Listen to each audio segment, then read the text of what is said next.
solid strategy. Absolutely. 45 years. Good morning, ladies and gentlemen. Thank you for joining us here today. My name is Tricia Christensen. I'm President and CEO of the Minnesota Chamber of Commerce, and this is our September Economic Development Committee meeting. We'll go ahead and start with introductions if we could, and I'll hand it off to John. I don't think we have anyone online right now. So.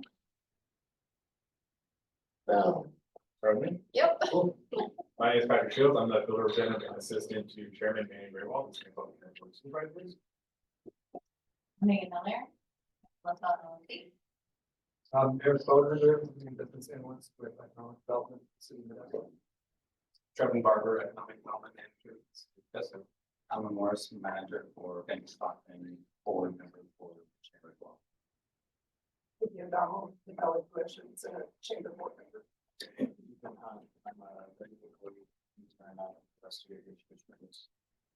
John Lyons, I'm the COO at Modesto Golf Coalition, and I'm on the board here, and I am the vice chair of external operations.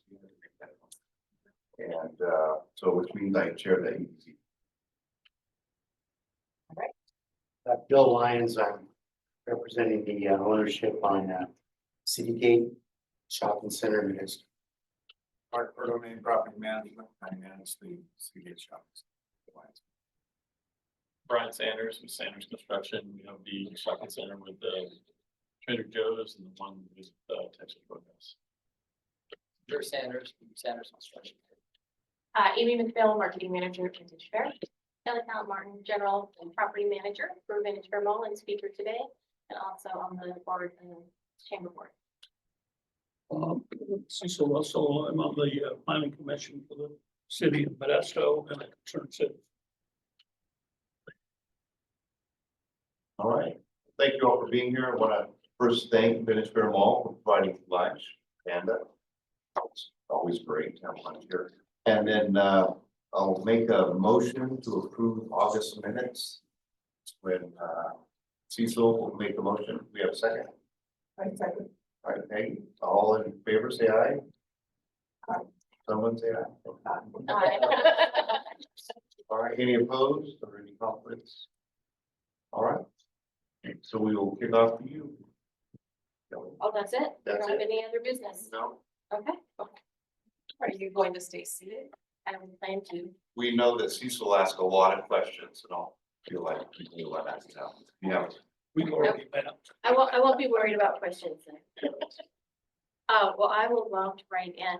And again, I apologize. I'm gonna stay seated because I just feel like it's a better conversation to have seated versus standing up and presenting. It's a little awkward. Again, I'm the property manager for Vintage Fair Mall. While today, we're gonna be talking about the State Route 99 and Beckwith interchange. Just know that there is a great, I'm gonna put in a little plug for the EDC right now. Just know that there's a great transportation lineup over the next 3 months. So it starts with today's conversation about Beckwith specifically. Next month, the city will be here, the city engineer staff will be here to talk about transportation projects throughout the city. As part of, included in that will be the Beckwith interchange. And then following that, in I think November, right, John? Yeah. The county will be here to talk about countywide transportation projects. So it's a great transportation lineup, if you will, an opportunity to really wrap your mind around where the money is being spent. And given the amount of money that the measures have brought in to focus on transportation, I think it's time well spent being involved in those conversations and just knowing where those projects are at. Know that although I'll be presenting the plan today through the lens of the mall, and I've had many meetings with our adjacent property owners, I don't speak on their behalf, only as a collective behalf that we've shared. We have some collective concerns, and so they'll be speaking following me, so that you'll be able to ask questions of them as well. Let's see. I'm confident that you're going to have a lot of questions. I'll try and answer as many as I can, but again, I would just encourage you to also save some of those questions or ask them here, but know that next month you'll have an opportunity to get that additional level of information direct from the city. So it is their project that I'll be talking about today. Before I launch into that, I want to share a little bit about the good news of the property. I think that, recently this past spring, we had the opportunity to host this EDC group. We did a tour through the shopping center. I also need to provide a little bit of a disclaimer here, which is to say that Vintage Fair is owned by Macerich, which is a publicly held real estate investment trust. We're traded under the New York Exchange symbol of MAC.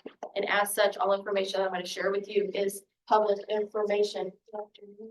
You want to stop and do a quick introduction? Okay, you want to introduce yourself real quick? Probably with Edward Jones Investments. Yeah, I'm Shannon.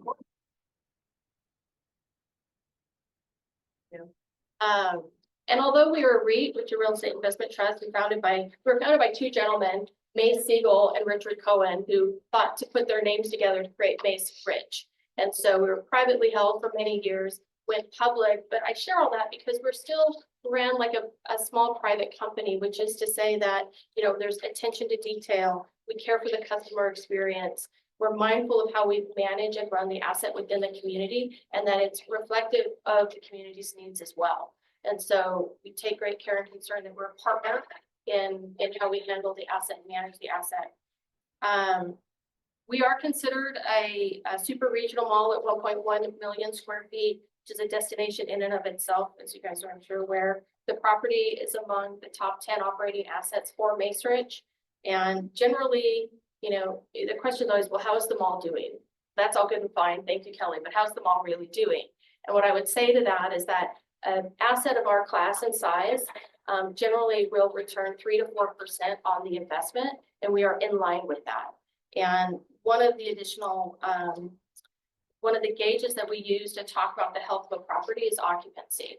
And whereas most malls of like centers like ours, super regional mall, sit at around 80 to high 80% occupancy, Vintage Fair has always done extremely well in this market. We've always been in the high 90s. So today we're sitting at 97% occupied, which is huge. We also host close to 8 million guests through the property on an annual basis. Sometimes the question comes up, well, how many people actually work out at the mall? It can be kind of a hard number to distill down because you have seasonal employment, and that seasonal employment can double during the holidays. So you take like a Macy's or a Dick's Sporting Goods, they'll suddenly add a couple hundred people to their staff throughout the holiday. Now I say holiday, but Dick's holiday could be in April because that's how their holiday sort of focuses. So I use holiday a little bit interchangeably, if you will, just depending on the retailer. All that to say, we employ close to 2,300 people. That'll adjust up and down depending on seasonality.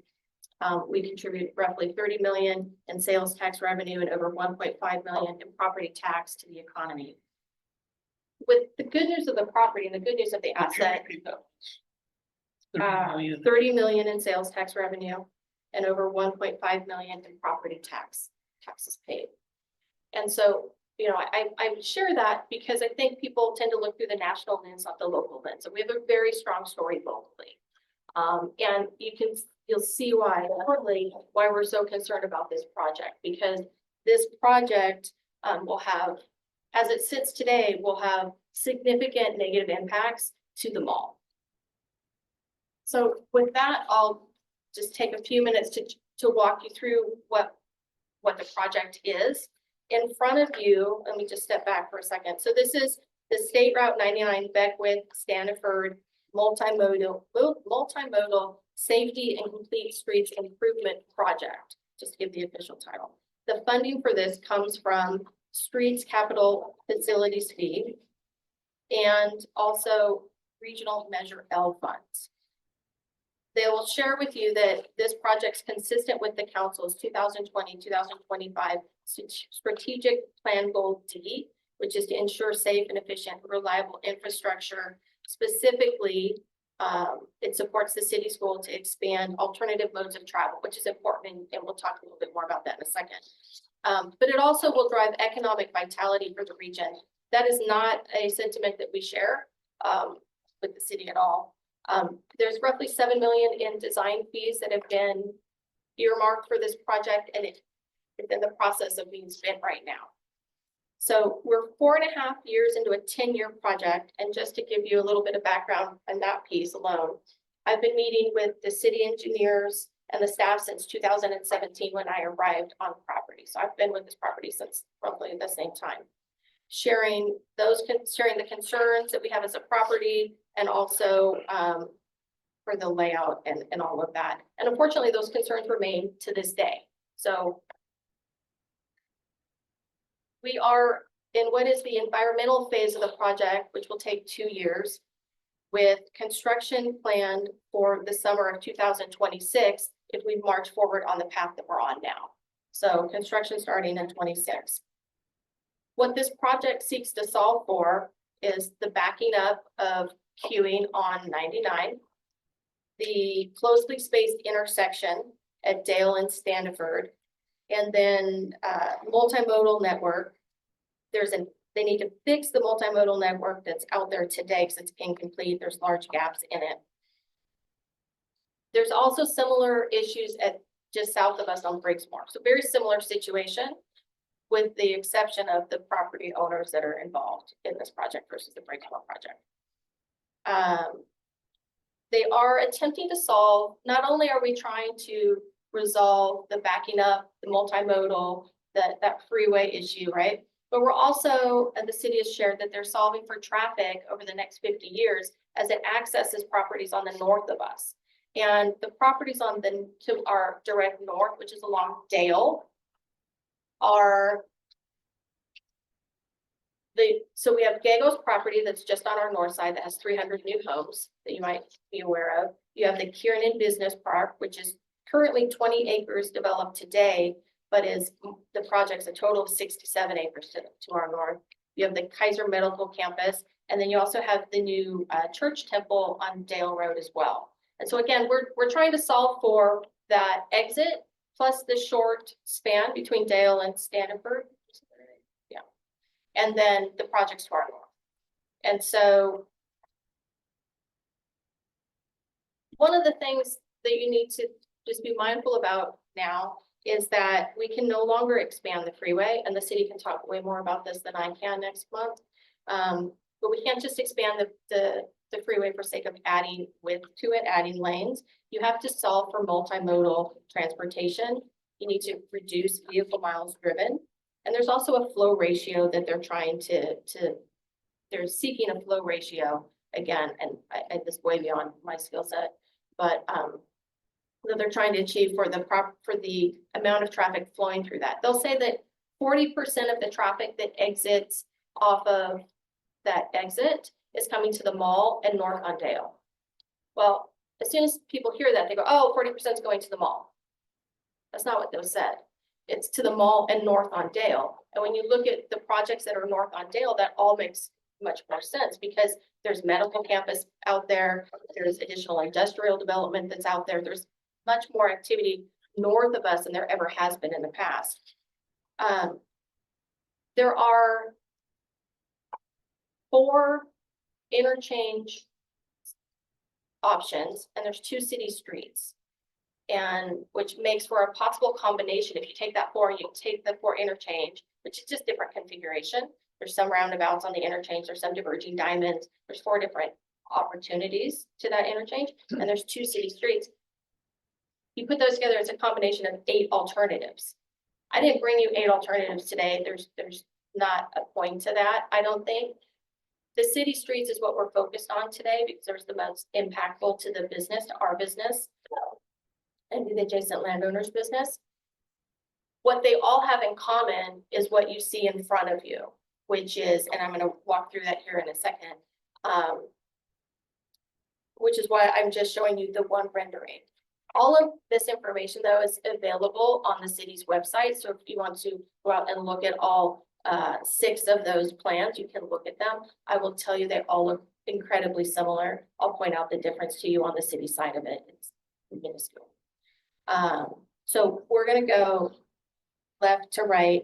And before I do that, I'm also going to say that what's new within the past 2 years is that Caltrans standards have changed, allowing for an exit direct into a shopping center. That wasn't an opportunity in the past before. So that's new standard as of the last 2 years. again, the city can talk more about that. Some questions on that.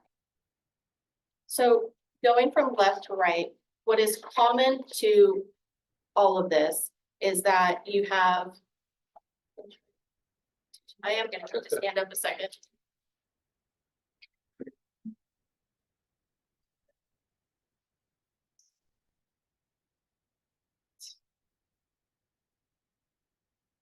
I'm gonna do it on the small version. You guys will see that okay? Yeah, that'd be good. Congratulations. Thank you. Legs away. Just try not to stand in front of it. Okay. Yeah, that's fine. So, so we're gonna go left to right. So what's common to all of them is a new city street on top of a exterior ring road on my property. You have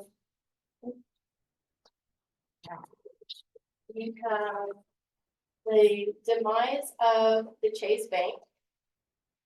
It's on the Lions property.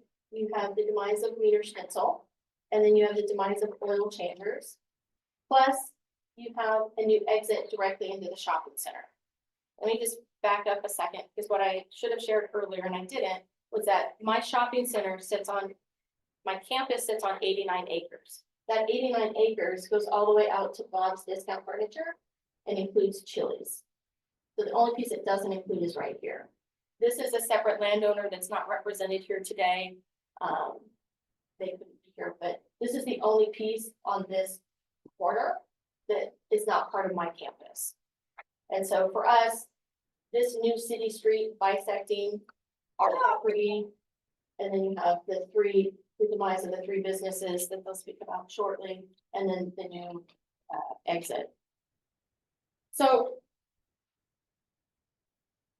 we recognize that there needs to be a solution. I mean, that interchange is very, the interchange can get impacted. The width between those two stoplights is very problematic. Same situation at Briggsmore. It's just not designed to handle the flow of traffic. The city will tell you that on a gradient scale A through F, that interchange by today's standards gets an F. And so there's something that needs to be addressed through this.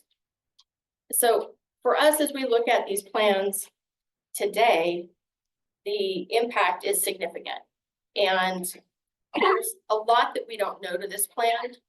We think that based on just the renderings put forward, that we'll lose, the city's projecting maybe 10% of parking.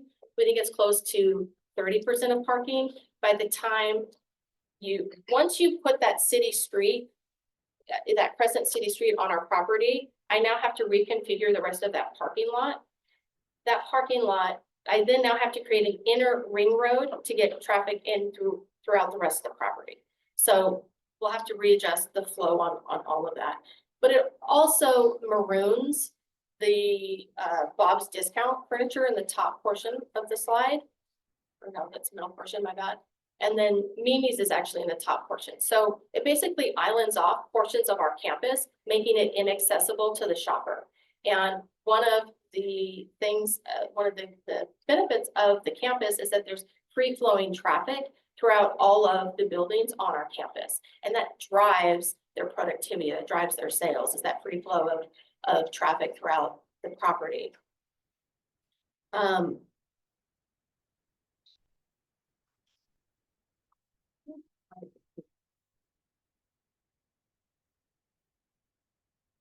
The last piece that I'll leave you with, and I'm happy to answer questions, and I'll turn it over to my adjacent landowners here, is that the area that they're talking about putting that interior, that new city street on property has long been talked about in future development of the property. So it not only impacts the functionality of the property today, but also impacts our ability to future develop that piece of property. So with that, I will turn it over. Look to the next.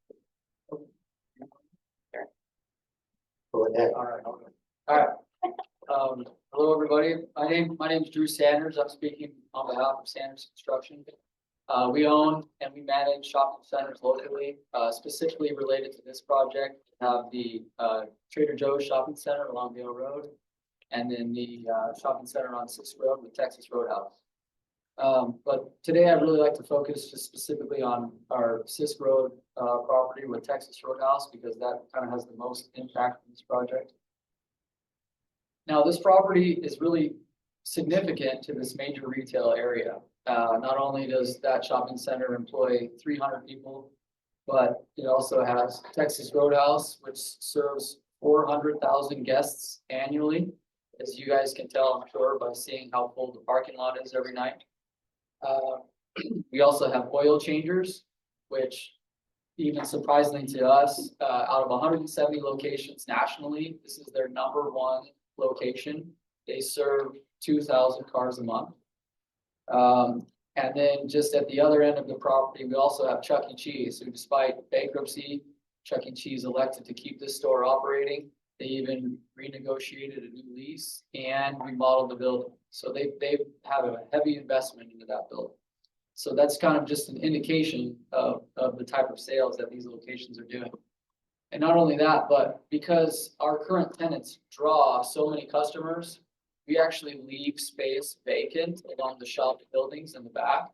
Because if we were to add more people or another tenant, it would bring in more customers, which takes up more parking. And the last thing we want is for our customers coming to our center to be discouraged by parking and want to leave and go somewhere else. So we actually purposefully leave space vacant, even though people are calling us and wanting to lease it out. But so through this project, there's some definite factual effects that will happen that will affect our property. And then there's kind of some that are potential and that could be catastrophic. But so first, I kind of want to focus on some factual things that will happen, right? So #1, right off of the bat, is that it eliminates the oil changer store.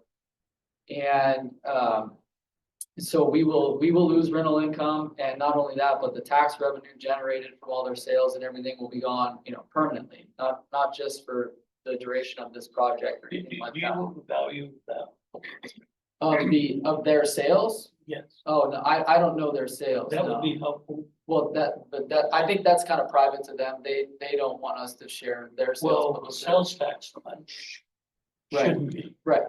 So maybe from the city, we can get that. So right away, they're gone. Then on top of that, so that would actually affect our properties. It's going to reduce our parking. We've been given different numbers on how many spaces it actually reduces. But the truth is, until all of this goes through and we actually spend the time to reconfigure the parking lot and the traffic flow through the property, we don't really know how many spaces that'll be. It reduces access in and out of our property. Currently, one of the great things about that shopping center is that you can turn left in and turn left out of any driveway that's there. And so it's easy to get in, it's easy to get out and get right back on the freeway. It's going to create traffic congestion within our actual property. Right now we have 5 entrances going in and out where you can turn left and you can turn right. And so if you want to get back onto the freeway, it's just an easy left turn and you head out. But now with the way that things are blocked, medians and the roundabout that's directly in front, there'll only be certain driveways that you can access to go that way. So then now people will be driving from one end of our property to the other to try to leave. And another thing is that it'll actually, supposedly it's making everything easier and flow better, but this is going to create confusion and reduce the convenience of actually getting into or to and in and out of our property. And so I'd like you to kind of just look at the example that's in front of you and imagine you're a young kid with your Hot Wheels or your Matchbox car, and you're driving through this map. Now, if you were to start in the bottom left-hand corner, as if you're getting off the freeway and you're heading south on the freeway, and you saw the monument sign that's up there, or the pylon sign saying there's a gas station here, I want to stop and get gas. So if I was to actually get off of the freeway and head south, first I would come to my first roundabout on my off ramp, but then I would need to continue straight. So I would continue straight up to the end of the off ramp where I hit my second roundabout. Then I will go over the overpass to my third roundabout, and I would want to continue straight on that one. Now I will head down my overpass to my fourth roundabout. Then I will go right, and then right there is the gas station, so I'll enter in that driveway and I can pull into the gas station. But now, after I fill up with gas, if I want to get back onto the freeway, I must actually drive all the way through the property, back behind the Texas Roadhouse restaurant, along the shops, over to the driveway where Chuck E. Cheese is. Now, in this example, though, it shows the median stopping right there, and we're not sure if it actually does or not. But if I was able to turn left, and now I go back into the roundabout that's directly in front of Texas Roadhouse, and then I head back towards Stanford to get to the roundabout at the bottom of the overpass. And then I go back up the overpass to the roundabout prior to crossing over, and then I go over the overpass, and then I go back onto the freeway. I actually had to go through 7 roundabouts to stop and get gas, which is right now 2 stoplights and you're in and you're out. And so because of losing these left-hand turns in and out, because of these roundabouts only flowing one direction, we really lose the convenience and the easy access that we have. And so, I mean, I would ask you as a customer, would you go to that gas station or would you drive along the freeway until you find the next one? You know, I think it's a pretty easy answer. Now, potentially though, this project has much greater catastrophic effects for our property and the retail sales, not only on Dale Road, but on Sis Road. Now, keep in mind, so we purchased these properties over 40 years ago. We developed them, and these are all long-term leases that we've had. So all of our tenants, they're past their initial leases and they're now into 5-year option periods. And so I'll take Texas Roadhouse, for example. Okay, their lease is set to expire in 2028, roughly around the time when this construction project is set to begin. So if you're looking at it from their point of view, and you know that there's this 3-year construction project that's going to be happening literally right outside your front door. And once this project is finished, your parking is going to be reduced, and your convenience of getting to the location and your access in and out of the property is all going to be hindered. Would you choose to commit to another 5 years at that location, or would you potentially relocate your store? Now, when we initially built this store, this was the only one within our area. The closest other one was Tracy or Elk Grove. And now they built one in Turlock. And so it would possibly better suit them to abandon this store and relocate to Riverbank where they can reach new customers, or even somewhere in Stockton. And so this is a legitimate concern that could be just flat out detrimental to our property as all these tenants work together. And so overall, you know, we are for safer streets and we are for reduced traffic congestion. But we really cannot support this project the way it is designed right now. So with that, I think that's kind of everything, at least related to us. Bill, you want to speak about Citygate? Sure. First of all, I have to say that Kelly and Judy both made excellent presentations. I'm going to probably be a little more direct in a couple areas. You know, on your screen and in front of you, we have potentially 11 roundabouts in a half-mile radius. These 11 roundabouts, this project could affect up to 100 or more businesses, and it could be over a 3-year period. The plan, in my opinion, actually puts an arrow in the very area that produces over $35 million a year in the city of Modesto in tax. The cost has been estimated at somewhere between $150 to $200 million, which we believe is a conservative cost estimate. If you look at the little handout that I passed out on the second page, is a City of Modesto flyover. And if you look at the little check marks, 4th check mark down, it says improved movement of people and goods to support economic opportunity in Modesto. We think this particular project does not improve economic viability of Modesto. In a couple of our sessions with city staff, one of the things that Kelly brought up was the 40% of traffic that either goes to the mall or up to North Modesto. And we asked the city staff about that. They said the reason that happens, and they pointed to their phone, is because if you plug in supposedly Kaiser, they send you through this exit. And you plug in some of the hotels up there, and you're coming from the south, they send you through this exit. You plug in some of the other businesses, they send you through this exit. This can be changed. So, If the city and the county made some calls, state legislators, to the apps and push these and say, this is the route that we want to send traffic, that can happen. I just recently experienced that. I just opened up a brand new state park called Dos Rios Park, adjacent to our range. First app that came out sent them through our range to get to the state park. Few phone calls later, that app changed and they're now going the correct route. So I think that's a fairly simple solution that has not been, to my knowledge, exploited. And I think it should be exploited. The cost estimate is, I believe, almost double of what Measure L said that it was going to cost. And that has been provided to us by the city that, oh, this was approved in Measure L. And I had to remind the city that our family were Measure L major supporters, and I never recalled this type of configuration. So when I look back in the Measure L packet, it talks about the funds in this area are to be developed on the freeway for an 8-lane interchange. None of the roundabouts were, I think, talked about at that time.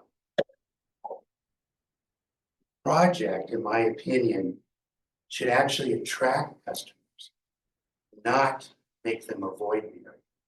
We have 3 years of construction out here. This area will not be attractive to a lot of potential customers because of construction and delays. Drew brought up some great points. Brought up the point about, it's going to have to go through 7 roundabouts to get gas.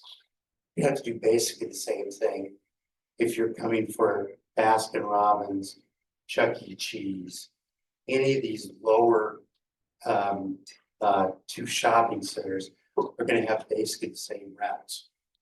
Then you look at the mall.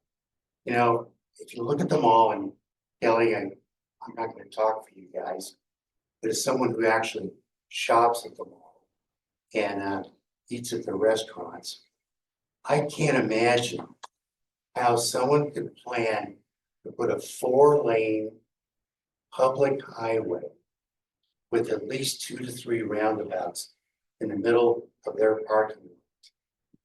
That absolutely does not make any sense. Remember, those 4 lanes are going to have to be built to city standards. So you have curb, gutter, the width, sidewalks. So that's going to really impact the mall, which then is going to impact Sanders properties and city gates. So we look at the mall as a crown jewel that attracts customers for us, and you're putting an arrow into their hearts. Doesn't make any sense at all to me. I don't think the engineers have really contemplated that when you put a 4-lane highway through them and a 2 to 4 lane highway through city gate cars, you have to replace that with internal traffic lanes, which further reduces your own spaces. We think that we agree that the loss is when in our initial evaluation, it's going to be 25 to 30% of the parking spaces. We have the same concerns as the mall and Drew do regarding leases. How do you negotiate leases with this map out? Right? I'd love to have, our friends from the city economic development team look at this and analyze what are going to be the actual impacts. Because I asked that question to city staff, they said, oh, that hasn't been done. Shouldn't. I think it's going to be a nightmare for trucking firms. We have a couple of relationships with trucking firms. And they've looked at this map and they said, oh my God, how are you going to go through 5, 7, 10 roundabouts to service all the mall major facilities, Texas Roadhouse, Smart and Final? Truckers are gonna go wild. Loss of jobs. Drew mentioned that there's a potential loss on one client of a potential 170 jobs. The loss of Chase Bank, which is a regional banking facility. I think it really defeats the primary mission of both the economic development staff of the city council, and the Chamber of Commerce when it comes to promoting shop local. Who is going to shop in this area? They're going to go north, stay south, they're going to go to Riverview. I think there's been my opinion, and I think that opinion is shared by others. There's a lack of transparency. Many of the city council expressed, I'll use the word bewilderment, when they were shown this plan. I know our local businesses don't fully understand this, and I'm sure that a majority of our customers have not seen this. We have a meeting like this, everybody complains and this is what our problems are. But I've got some asks. And I think the one, it's a longstanding supporter, member, former vice president, many years ago, Chamber of Commerce. Chamber needs to really get engaged. This is an arrow to the heart when your major tax, job, economic centers in the city of West. I think we need to request the city for an alternative that addresses some of our primary issues. Now, we've allocated $7 million to a planning firm that has met with the landowners, and the landowners in unison, at least the 3 present here, 3 major landowners, have said this plan is not going to work. It's absolutely not going to work. They hear us, but they don't listen to us. They hear us, they come back with some alternatives.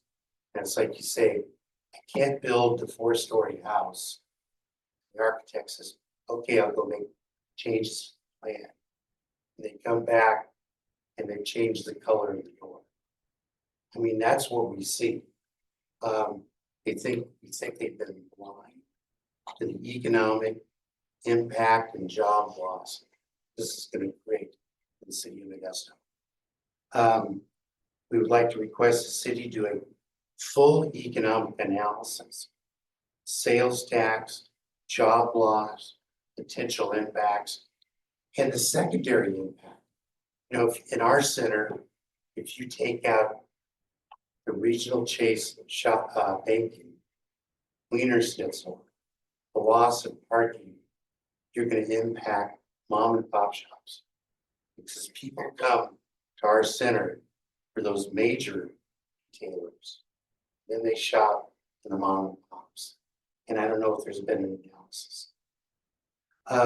We would request, and we have requested, the city to hold additional public meetings. We've had one. that was poorly attended because it was poorly exposed. I mean, the flyers that were sent out said, oh, we've got this project we're doing. And it's for public safety, air quality, transportation, and economic development. Well, who's gonna show up against that? If they'd attached this very thing, we'd have had hundreds of people show up. Your customers, your voters, your constituents, when they see that plan, they're gonna be upset. So again, I'd like to see more public meetings. I'd also like to request the city to facilitate some additional meetings with the landowners. Try to work out solutions. I mean, both Drew and Kelly and myself, representing our ownerships, want to try to make something, but not destroy our area. And lastly,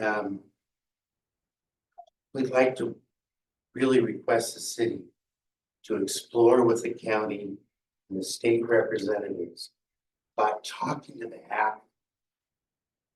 apps on these phones to see what can be done to change the flow. Because if you could change the flow 10 or 15%, sure as hell don't need this. Okay. Finally, financially, I think there's going to be funds that could be potentially taken away from other very beneficial projects to try to support this project, get it done. And I hate the thought of having the city spend $7 million of our taxpayer money. Project like this, that we haven't found one landowner that is anywhere near supporting. So thank you, the chamber, for the opportunity to talk today. And I really hope the chamber makes this a primary issue, because this is one of the primary sources of economic development, sales tax, city industry. I would just add a couple of things to your statements, Bill, that I failed to include earlier on. As it relates to the mall campus, and you see that, outer ring road, you might look at that and say, well, it's a road that's on top of an existing road. Well, they're gonna have to take that through eminent domain. That will be a long process, if it happens. And the impact that will have on just that area, I talked about the Mimi's, the Bob's Discount, Chili's, all of that, but there's an implied pressure to the rest of the campus, because it forces the flow different throughout the rest of that campus. And the second piece that I would just add is that it's also now a city street.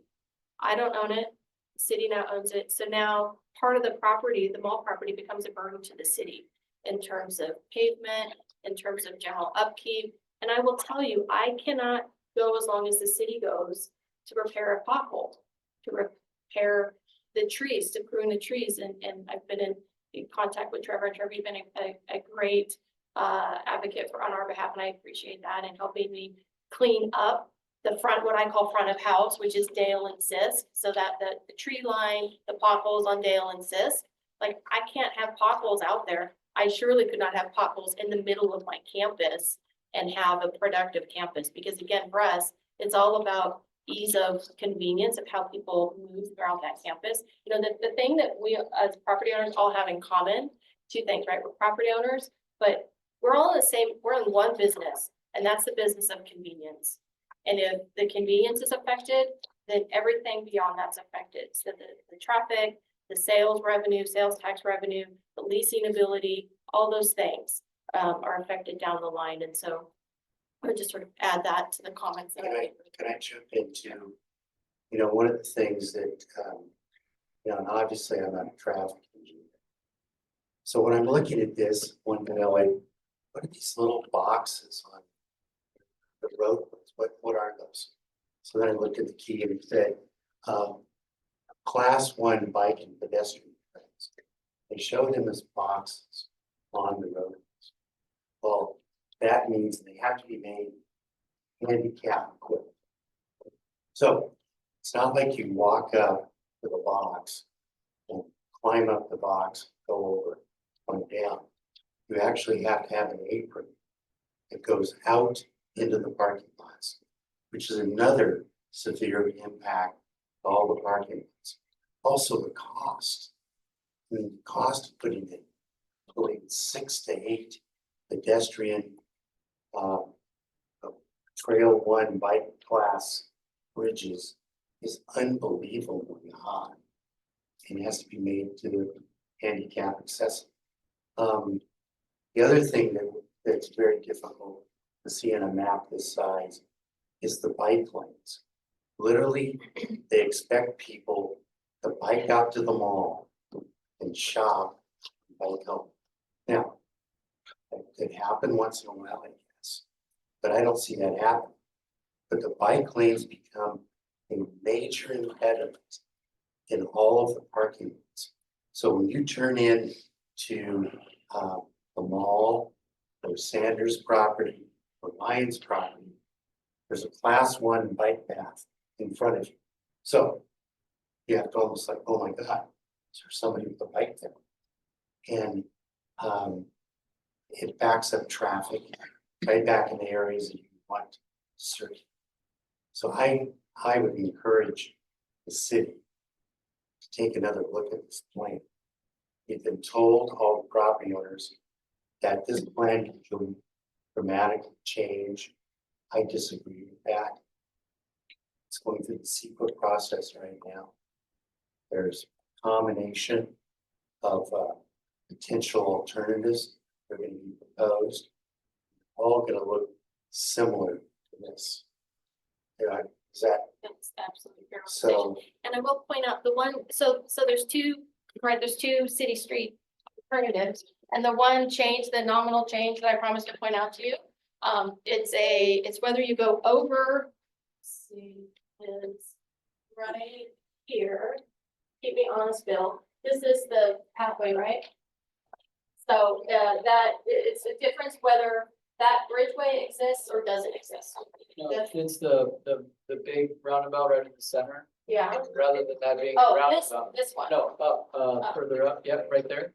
That one, rather than that being an actual roundabout, it would be a bridge that goes over Sis and Sis would flow through. But there's still 10 other roundabouts, so it's just a bridge difference minus one roundabout, which is why this is what's in front of you. And for orientation, these are two 11x17s pasted together. So, and we did that because when the city presents, and you'll see next month, the city will present you the 4 interchange options and then the 2 city options separate. But you really have to paste them together to get a full look of what the customer is going to experience. When they come to that. I think that perhaps the city doesn't want to show 2 of those plans faced together. Because you see the overall impact, of the whole area. One of the things that's interesting too, that we've been waiting for months, is the extension of potential improvements. You look at the mall, we're not gonna run a 4-lane highway and stop. There's gonna have to be something that happens there. If you look south of us on Sisk, they're running the improvements, they're gonna have to continue. Because if you turn right, there's only a right in, right out. You're gonna have to go down to Rumble, I guess turn around some way and come back. We're looking at Stanford, and we're not sure how far those improvements go and how that will impact the traffic flow. So, thank you. So I have a couple of comments. I probably wear 2 or 3 hats in this discussion. From the planning commission standpoint, none of this has been shown to us at the planning commission. And I won't even comment beyond that, because I'm not supposed to. You're not supposed to talk about something before it comes to you. And if you do, then you have to recuse yourself when it comes to that. But from, from being with the chamber, and Bill mentioned us passing Measure L. That was a big effort for the chamber to get behind a tax measure. Okay? And we got behind it because we thought we needed to do throughout the county, we needed to do road improvements, not only in the city of Modesto, but throughout the county. When the proposal that from the county's aspect, Stancog's aspect of this, that the Stanford overpass would be a project that could be funded by Stancog dollars from the tax measure in that. $78 million is the estimate for doing something with Stanford. Okay. The cost estimates about this is anywhere from 150 to $250 million. Now, let that sink in, from 78 million to 150, take the low end, but the high end be 250. There is no way that the chamber would have ever supported Measure L if something like this was part, and this kind of cost was going to be part of Measure L. So funding, no matter what plan they come up with, in my mind, 78 million is the top number. The voters approved 78 million. And so not only is the cost estimate 150 to 250 in this, because the chamber's always been about economic development and jobs. The job losses with these businesses that would be impacted, that would go away, short-term and long-term, is huge. And I mean, we used to support anything that would create 50 new jobs, 100 new jobs. We're talking about 400, just listening to you guys talk, 450, 500 potential jobs that disappear. The third thing is the mall has been the #1 sales tax producer for the city. So the city has skin in this game. Its sales tax is impacted, and it would be, whether it's short-term during a 3 or 4 year construction time, and or the impact of losing these businesses with the sales taxes there. That's a major impact to the city on a go forward. That is, year after year, the city is straining for dollars. How to get new dollars? Well, you better protect the old dollars at the same time that you're looking for new dollars. So those are my concerns. The other concern that I have is when this meeting on March 14th, which Bill was there, you were there, and I was there, a couple of council folks were there. It didn't have any more people in that meeting than is in this room. In fact, I think there's more people in this room than is here. And you call that a public hearing? Duh. I mean, something like this, with this kind of long-term impact and financial impact, you've got to have 10 outreaches or whatever in order to get enough people to have a full understanding of what this is. And then go to economic development from the city, which is really, really important that they get involved and have a good understanding of this. So, Bill, I'm where you are. I'm where you are, and I'm talking about being a concerned citizen and a taxpayer and that. Yeah, I just don't think that this has been vetted enough. And I have two other comments. Right behind this is Briggsmore. And Briggsmore needs an interchange. I'm going to say as bad as Standiford is, Brixmore's probably right there. And where are those funds gonna come from? So. Gotta be concerned about that. Both from the city standpoint, from an economic development standpoint and funding. StanCog has to have a full understanding of that. And then the last thing that I would say. Being a supporter of the ACE train. If we go back 10 years ago, 15 years ago. When the concept of us bringing ACE train to Modesto and that, and having a station downtown Modesto and that. And we know all the holds up that's been going on with that. There was a thought. That there would be an off station. Up by the mall. Now, that would be on the other side, it would be on the west side of 99. So where is that? Is there any coordination? With the city, with the county, with the potential to have the #1 shopping center in this county, to have an off station for ACE train? And if so, where would it be? And how would all of this, because the spot to do that would be on the east side, and the west side of 99, just north of yes. And I'm not saying that's where it would be, but there or somewhere between there and Pellendale. Okay.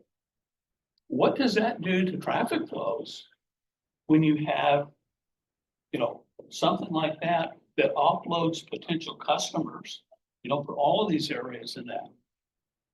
I've not heard a word about that off station and or the potential for funding for that or impact for any of the traffic flows. I just don't think enough thought process has gone into this, and it's a shame because it's been since 2017. So here it is, 2024. Like 4.5 years. We're 7 years, and you're probably at least another 2 years of some kind of planning. And probably another 3 or 4 years beyond that before anything ever gets to be done. So I'm really confused by the lack of planning. Anyway, those are my comments. So I have a few comments, I have a question for you, Kelly. And this is my backyard. I mean, I live over in Salida, Bacon, and Tombs, and I come this way every day on the way to work. I get on the interchange, get on 99. One of the options, if I remember right, kind of, because it struck me funny, they had a pedestrian bridge across the overpass. Like, I've never seen anyone walking from Wood Colony over there, into the city. I don't think that, anyway. So I'll go there, but it kind of shows me like, that feels a little out of touch, right? Secondly, to Bill's point, Pellendale, all the work they did on Pellendale years ago, that thing moves like butter. You get through that quick, the lights move quick, it gets crowded, but traffic moves. You can go there or you can go down to Kiernan and get to the mall, get to the hospitals, get to all those new places a lot quicker. And I think Bill, it makes me wonder how many traffic problems could we solve just by getting GPS. Well, You should put signage along the freeway Yeah. saying, Kaiser, use Yeah. Pellendale. Yeah. It's a safer route to go for sure, and it's one that UPS drivers use. They are programmed to only turn right. They don't do unprotected lefts. So they will go way out of their way to only make right turns, and the same for that medical campus, So there's, We've got some layman, I'm gonna use the word layman. Time travel studies, and literally either Pellendale or Kernan to get to the hospital, the hotels, much quicker than you do through the way that they're being directed by the app. But that's the reason. And the app comment came directly from senior city staff. This is why we're doing this. I think there was at least half a dozen of some of them nuggets. And to me, maybe a few phone calls and a few letters may save you $100 million of roundabout. That's the other thing, Kelly, quick questions. When I look at this, and some of the other options. I just think that all these restaurants, Colinos, Chili's, I mean, it looks like they're all on islands, and if I look real, it's hard to see, but if I look really close. You know, when you see the inlets in, there's not a lot, so it's not like there's, it doesn't look like there's entry, and maybe I'm wrong, there's entry points off these new city streets into where these are currently, so you've got these islands of. You're Research you're project. absolutely correct. There's not, there aren't additional inlets planned off of that now new city street. And so then effectively Mimi's, Bob's, Chili's, would all be island, if you will, with no clear way to get in or out. And so there's additional construction for that. But those restaurants also really, I mean, when people come and visit the shopping center, they'll come, you know, our average stay is well above national averages. So they're spending upwards of 90 minutes at the shopping center. One, because, you know, we're a big campus, but two, because they really do treat it, you know, kind of go back to the 1980s term of like retail therapy. We are a social, our county is very social, and it is how we spend our time out and about. And I think the fact that we have over 76 parks, over 15 miles of bikeways, like we'd love to be active. And shopping is very much a part of that. And so when they come to the center, they'll come, they'll shop, and then they'll travel out to restaurants, and then they'll travel back in. Well, that ease of access now is forever diminished with that road. And so that will not be happening for Mimi's customers. That will not be happening for the Chili's customers. They're gonna repark their car. And you know what happens when you get back in your car? I'm going home, or I'm going through fast food, or I'm not gonna repark and then get, like, you're just not gonna do that. And, you know, one of the things that I think people look at this and go, well, but you're bringing, you know, you have a new exit right into the mall. Isn't that good? Or we're bringing you traffic. Here you go. And like, traffic for the sake of traffic is not a good thing for me. Qualified shoppers that like took the exit because they knew that's the exit they wanted, because they wanted to go shopping, is what we need. And so signage is definitely a part of this, but if you're bringing traffic to for the point of routing it through the property, which is what they're doing, that's the intention, to get it to the north of Dale. It's just as important in your shopping trip that you get to where you wanted to go and then you got out.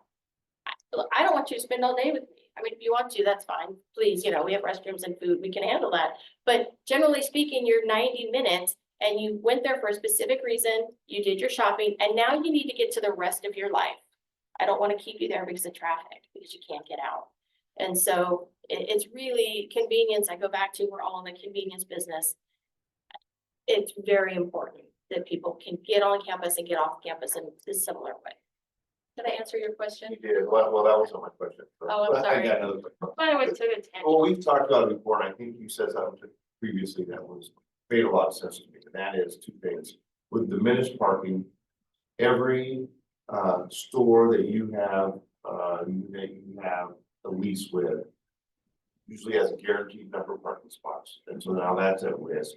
Also, your ability to attract bigger, you know, whether they're restaurants or stores to the mall, is also diminished because now you have a lot less parking. Well, If I could follow up with that just for a second. You know, it's not only with tenants, but I would imagine there will be a number of leases and operations that will be out of compliance, city standards. You know, because, you know, if you bring in a certain client, he needs 100 spaces, and you can now only offer him 50. He's not gonna come, or he's gonna be out of compliance. You know, one of the things that. Can I add to that, Bill, real quick? Sure. I would just add that the city may take an exception, they may make an exception to that compliance number, but the retailer's not going to.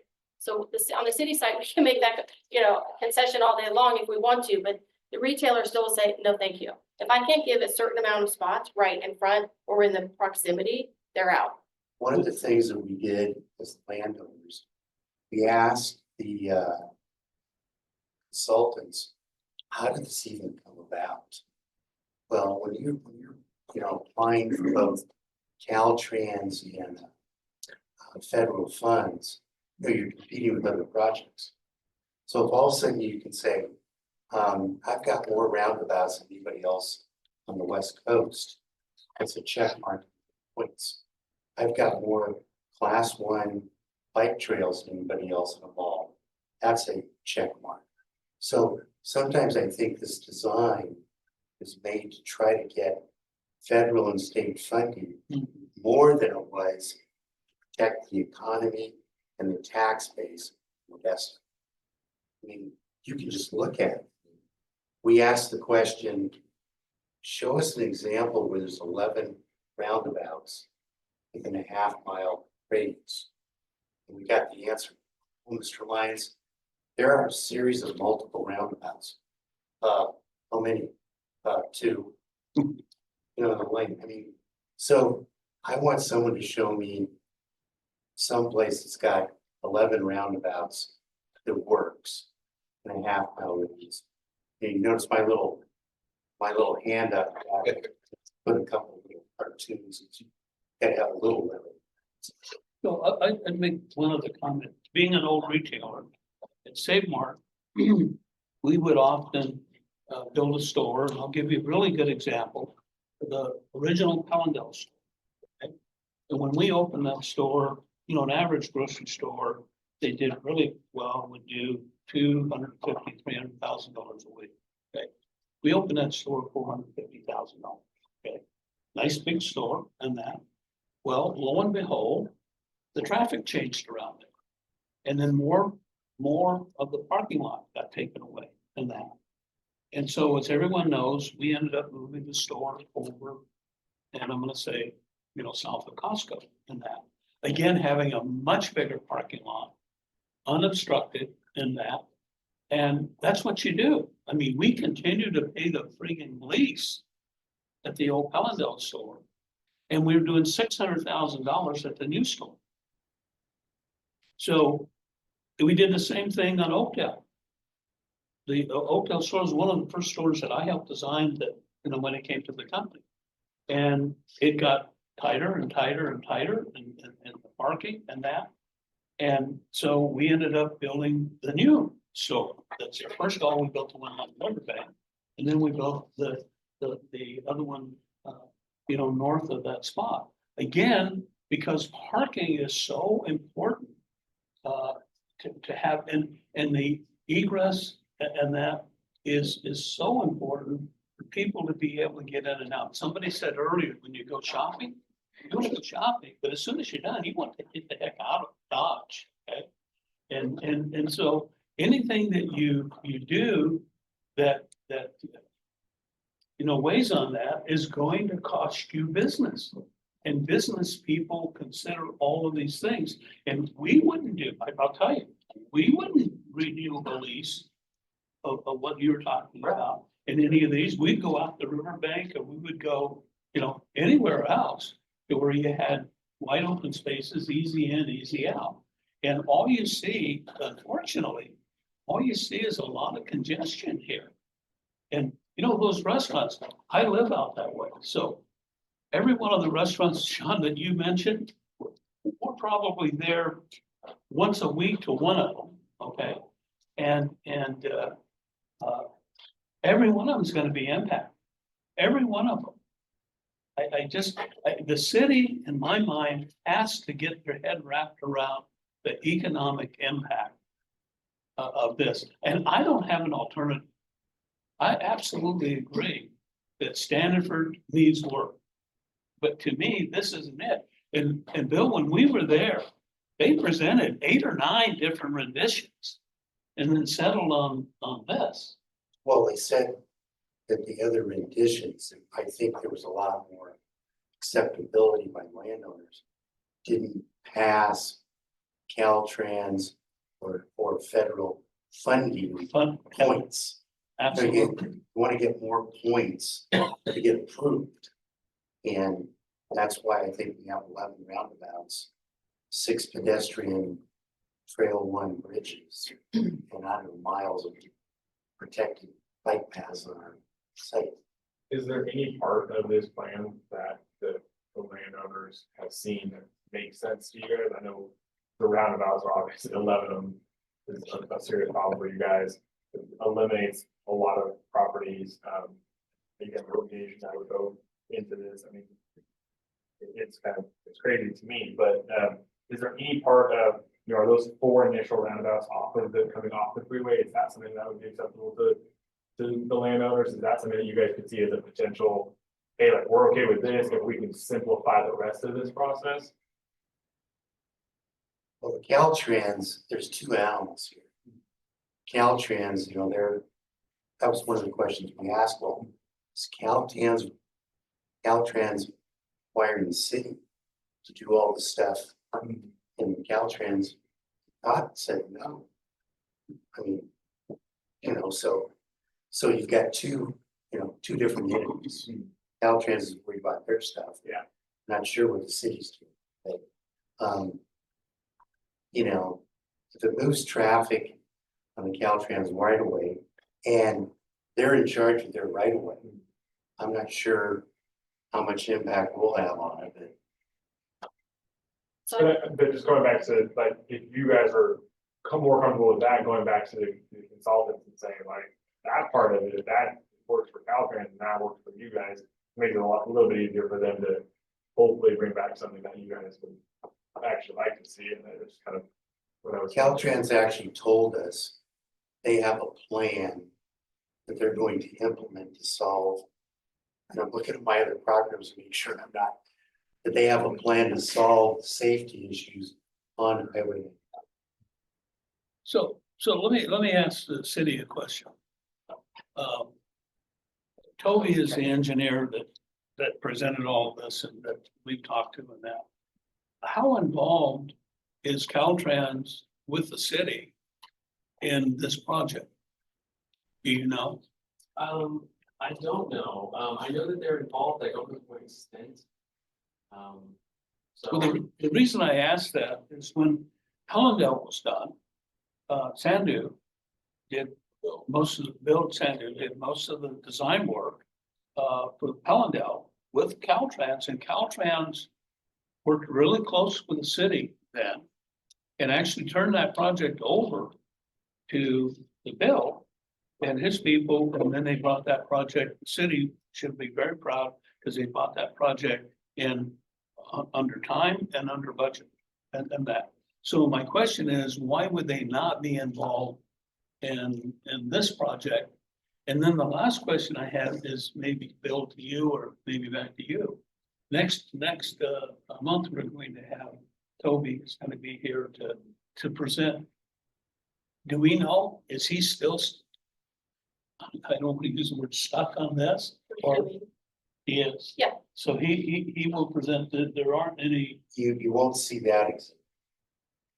You'll see 2 and 4s.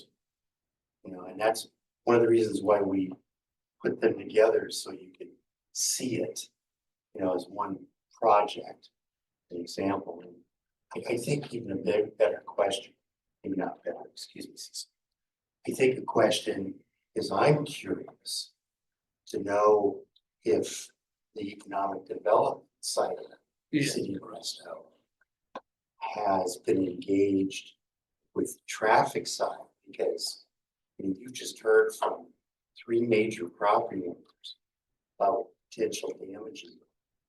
I hope that the city, before they spend all $7 million, project that doesn't, in my opinion, doesn't make much sense. I hope that somebody reaches out to the economic development side and says, hey, what do you guys think? Because I'd like to see a little bit of that money left to maybe change this. Have you guys been involved? we've been involved so much in this, informed of what's been happening. The economic analysis is part of the consultant's contract, as I understand. But I'll let Toby's the expert on this project.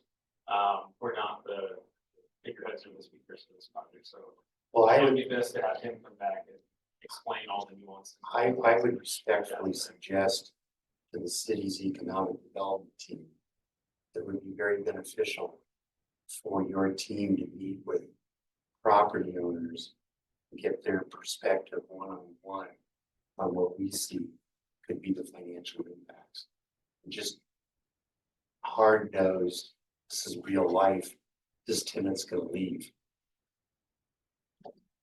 So we're down to our last 10 minutes or so, and I have a submission to share.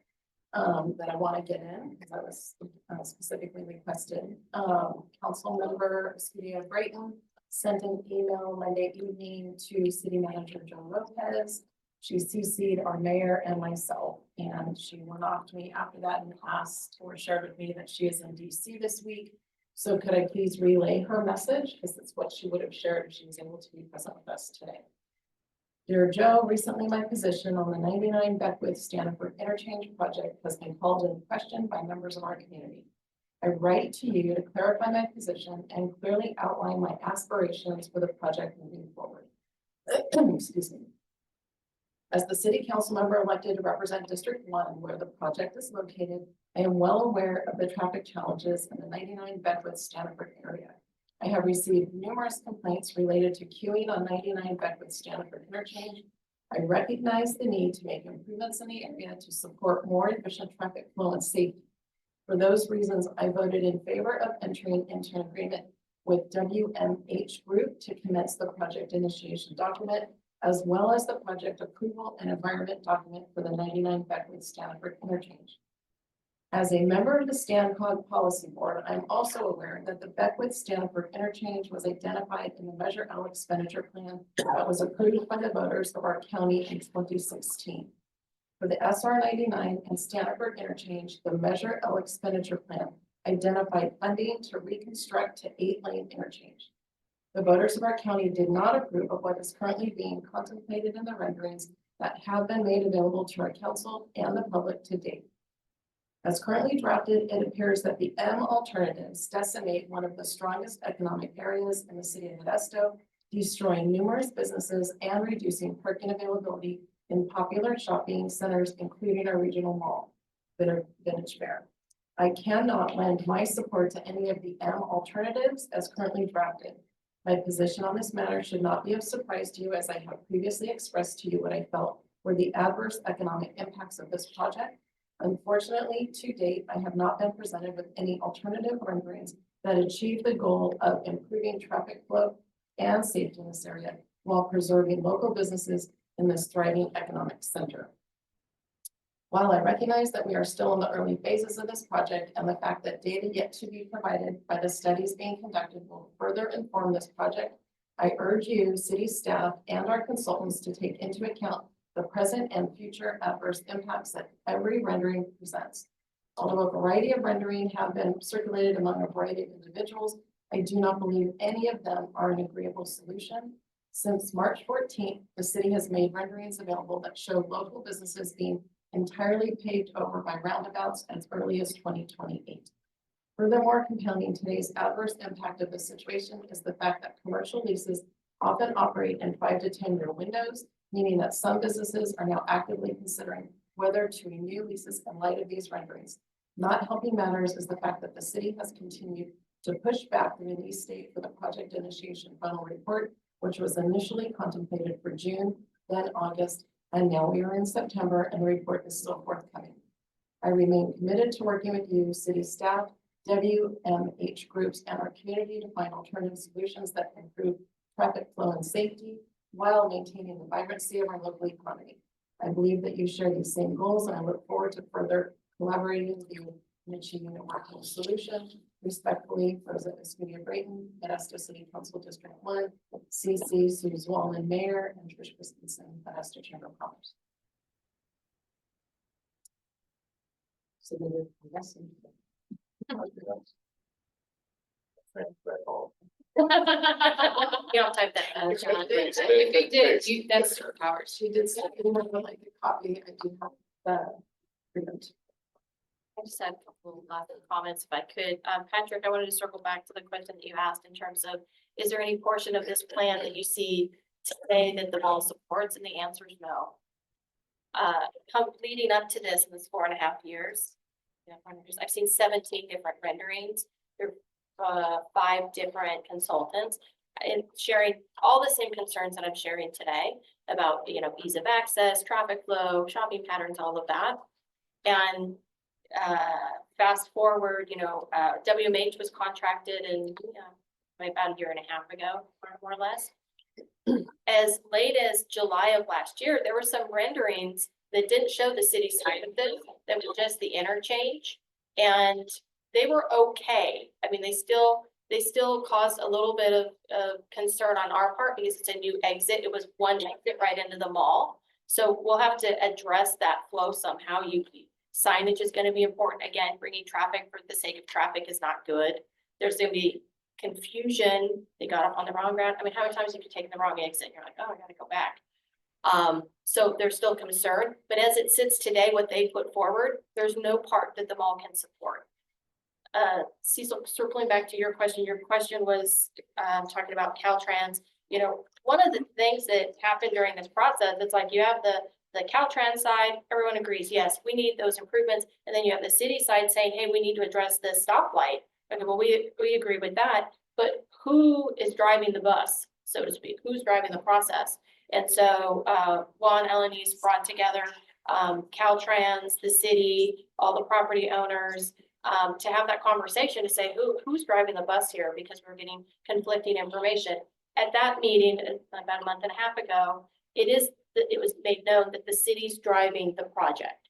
The city, vendor, which is WMH, is drafting the alternatives, putting the alternatives forward under the umbrella and following all the criteria of Caltrans, which they, well versed in. So I just wanted to kind of clarify those things. But Kelly, that criteria is based on the fact of the point system.